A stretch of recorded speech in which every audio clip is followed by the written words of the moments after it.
What's going on, everybody? We're back, episode 3 of First Glance Box Breaks. And today, other than having the Topps online exclusive Topps Archive Snapshots, we have one of my buddies, co-workers, Taylor Olmstead, who currently is a professional baseball player playing indie ball, just wrapped up a championship season with the Plattsburgh Thunderbirds in the Empire League. Yep. So Taylor's someone I both work with. I'm also the guy throwing him BP, getting him ready for his tryouts coming up.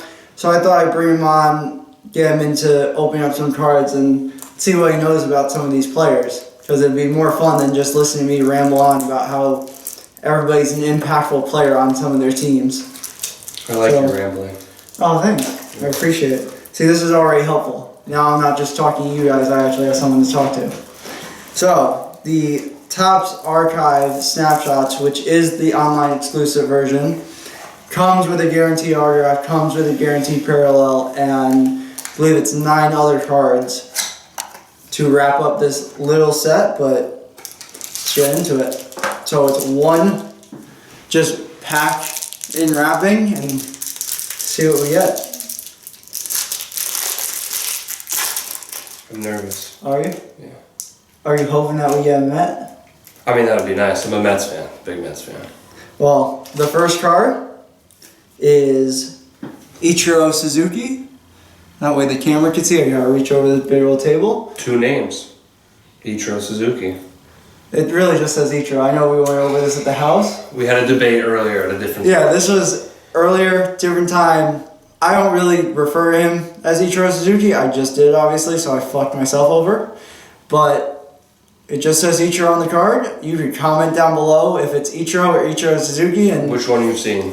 And if Taylor wins, I'll throw him free VP or something. Please help me win. Please. It will help him, but do it for me. Ichiro, just to get into him for a second, obviously just retired, had an awesome ceremony at the stadium. But when he came over, he was prolific. Not with his power, even though everyone always said he could. His 262 hit season, AL Rookie of the Year and MVP in 2001, and this multi-time All-Star with the Mariners before going on to the Yankees. And then we all remember his 3,000 hit in Colorado when he was a Marlin. Yeah, just, I mean, if you saw that ceremony they had for him when they played in Japan, it was really special. Even if you're not a fan of him, it was just extremely cool to see the country rally behind him and you know, kind of say goodbye to a really good baseball player. So. All right. So moving on to what will be the autograph card and our first feature player of this box, David Bodie, who had that magical walk-off against Ryan Madsen against the Nationals last year for the Cubs. This year, after signing a very club-friendly contract, just really never got going for more than a week or 2 at a time. But this actually also is my second autograph David Bodie card. So the first one came in a Gypsy Queen box I got earlier this year, roughly in July. And I'm expecting good things from him. I just know that Cubs minor league system is filled to the brink with special infield talent, and he might ultimately just end up being the Ben Zobrist of this team when Ben Zobrist moves on after this year. Was he the guy that had the big walk-off you're talking about? Was he the guy that bat flipped and everyone made a big deal about it? Yes. Had to apologize about it? Yes, and he shouldn't apologize, and then he realized he shouldn't have apologized. He should never apologize for a bat flip. And 2, if you're remembered for having a really cool bat flip that you have to apologize for, that's a good thing. Yeah, no. Great memory. They broke it down. You can check that breakdown on the Chicago Cubs YouTube channel. He goes into his whole mental thought processing, pitch by pitch, really cool things. Moving on to the third card, Dakota Hudson, the parallel card from the set, so it's just black and white. And Dakota Hudson has really just stepped up and become this number 3 pitcher in this already great Cardinals pitching staff. Really taking a step forward, and simply I'm just excited to see what he can do. He is likely to be a Cy Young candidate right alongside Jack Flaherty for years to come. Do you know anything about him? He's a pitcher on the Cardinals. All right. Moving on to what became one of the highest paid lefties of the 2018 offseason, Patrick Corbin. The absolute stud number 3 pitcher for the Nationals. Now going to probably move up that pitching staff with Scherzer and Strasburg. But this guy has pitched amazing all season, and if the Nationals win that wild card game that they might be in, have a chance to pitch into the postseason. Obviously, as a Mets fan, it was tough to see him go to the Nationals. He was a huge addition to them. And besides that, he's really helped my fantasy team this year. Oh, he's on your fantasy team? Yes, he is. All right, this is a perfect card to get. So I'm very happy. Now we're going back in time. This is where the archives come from. A young Eric Gagne. Now, we all remember his nasty changeup and that run of consecutive saves that he went on. Well, look how skinny he is. He is, yeah. No offense, Eric Gagne. You got bigger towards the end of your career. But this is you young with the Dodgers. You got 38 on. Dude, you were a legend in the early 2000s. It's sad to see you go. And obviously not go meaning dead, just go from the league. Right? Yeah, he is young in that. Well, if you look closely, the Dodgers logo is a little bit different. That's it. Let's go with that. So not the skinniness versus skinny and different logo. Yeah. And he doesn't have his hair in this picture. That's another thing, yeah. Now we're moving on to Ramon Laureano rookie card from this. Ramon, who has played an amazing center field for the A's in that big open space, has a cannon for an arm, and his bat really came along this year. He was getting up towards that 15-20 home run mark before getting hurt. Has an absolute hose. When he throw that ball in over Tanner Olson's head at first at like 97 from miles the an hour. warning track. Yeah. On a fly to first base and left center, was it, or left field? Yeah, left center. More center field on a fly to first. Yeah. That doesn't happen. No. Also, didn't he get some flack for a bat flip he did this year? Yes. He bat flipped against the Rangers, and I believe it was somebody didn't like it. Yeah, not Rafael Montero. Another. I can't remember who it was. Latin pitcher took complete offense to it, and it was. I mean, the Rangers were in it for a little bit, but it was an interesting little scenario. Trying to make baseball fun again. Bat flip. Yeah, the same way that Brady was tweeting out all last night during the Titans and Jaguars game about too many penalties. Well, and if you don't mind, if as a hitter, when you hit a home run, right, that's one of the greatest feelings. It's so hard to do. I've never done it. You know, well, if you can imagine. I don't want to imagine. You're hurting my feelings. You never want to disrespect somebody or show them up. But if you're gonna bat flip, it's just kind of an emotional part of the game. It just happens, And think about it from the other end as a pitcher. If you make a big strikeout in the big inning, you're going to get fired up, right? You're going to yell, you're going to scream. So it's kind of similar to bat flipping. So I think we let the pitcher scream, let the guys bat flip. Like that little slide that Chris Archer has. I'm all for that. Yeah. But if you're going to do that, you can't get mad when somebody bat flips when they take you 400. So just both sides, let them go. Let's just have fun. Now let's talk about another pitcher, another great closer right now, Josh Hader, who just set a very different type of record for the Brewers, but most saves by a left-handed reliever at 34 for the Milwaukee Brewers. Josh Hader with that nasty slider. He's going to be great for years to come if they will lower his work usage. I feel like every time I turn on a Brewers game or see highlights, he is in every game for 2 innings, and his arm is going to come off at some point. How old is he now? Do you know? Let's see if it's on the back of the card, but I would guess mid-20s. Yeah. He was born in 94, so he's a year older than us. 25. So 25. Yeah. No, I'm not 24 yet. So. Sorry. It's alright. Old man. Yeah, moving on to another lefty pitcher. Yusei Kikuchi, the rookie for the Seattle Mariners, who during Ichiro's speech this past week or so, that was cool. Ichiro immediately made a joke towards Kikuchi and D. Gordon of no crying, because I guess they are the waterworks of that clubhouse. Mm-hmm. But Kikuchi has had a very strong rookie season, obviously not as strong as someone he looked up to in Ichiro or even the previously newest Japanese player to the league, Otani, but Kikuchi's going to be a strong 2 in this league for a lot of years. Yeah. Have you enjoyed watching him? Yeah, I tried to get him on my fantasy team. I couldn't get him. Those mechanics are wild. The fact that he dips that ball behind his leg. A lot of deception. Next player, Miguel Andujar, who unfortunately missed all of this season due to a labrum injury, but his rookie season was absolutely amazing. As a Yankee fan, watching him break records that had been standing since DiMaggio, it was absolutely amazing to know that we have this kind of talent coming up. And then all of a sudden this year, we've now come to the problem of having too much talent. Not a problem you guys have right now.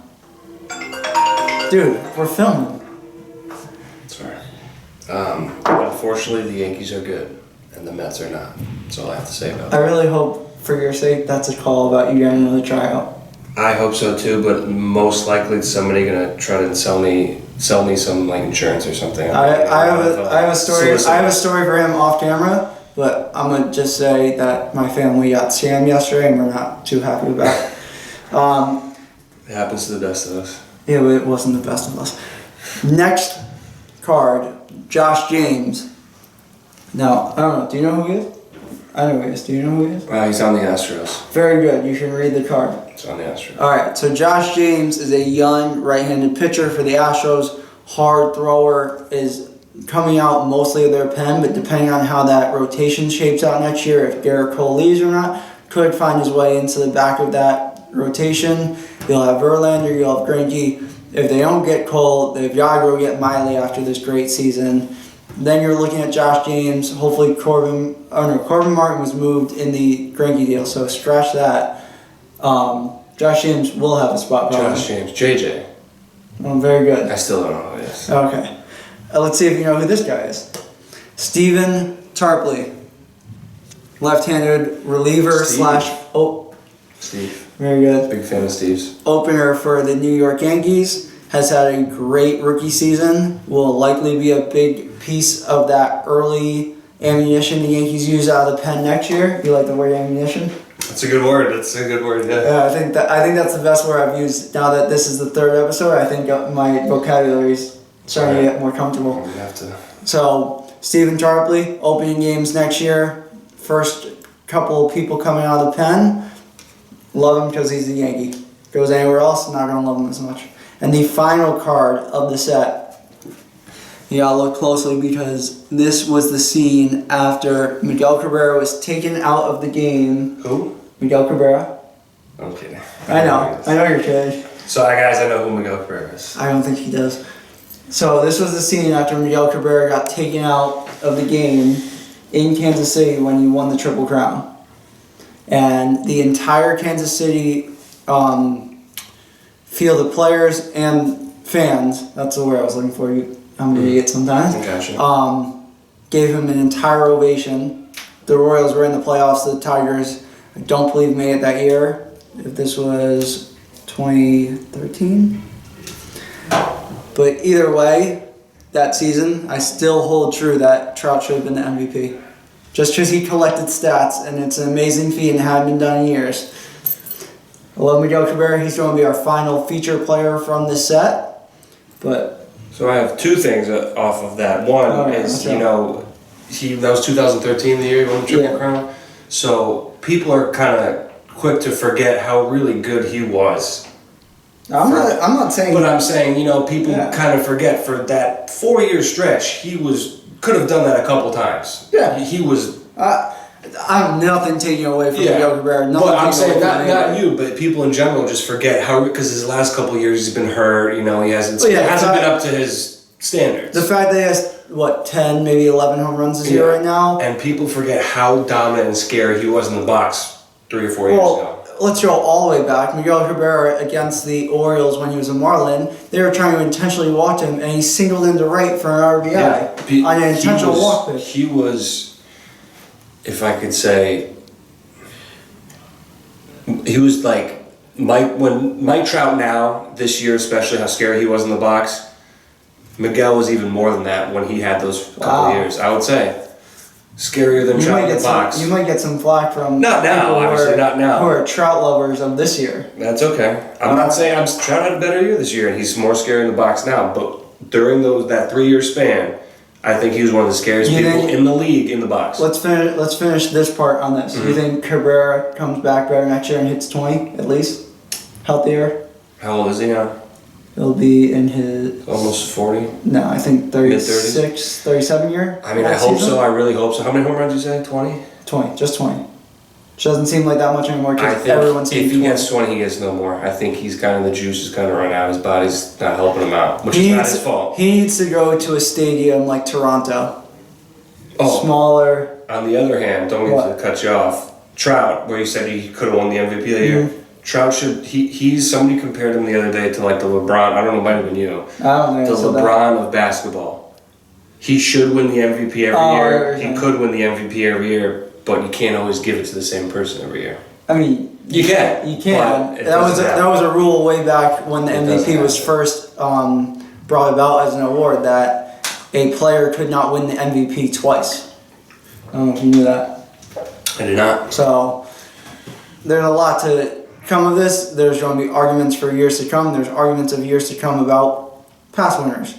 But either way, our three feature players from this set are the David Bowie autograph card, the Dakota Hudson parallel card, the negative almost, and the Miguel Cabrera. And I'm sorry I misspoke and said the Royals had made the playoffs that year.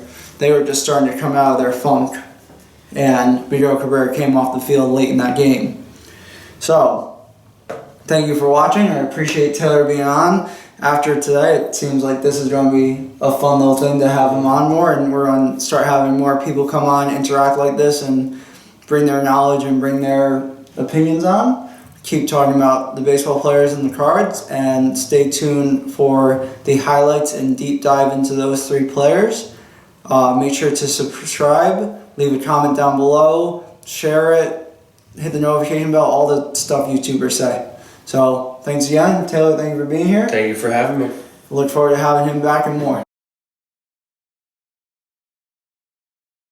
How's it going, everyone? Shit. Yes. Bro, you know what you just sound like? Well, I try to do it fast. Slow, dude, slow. Say, scream what's up, you too. Alright. That was not a good start. It was a terrible start. Oh, that's fucking hilarious though. Alright.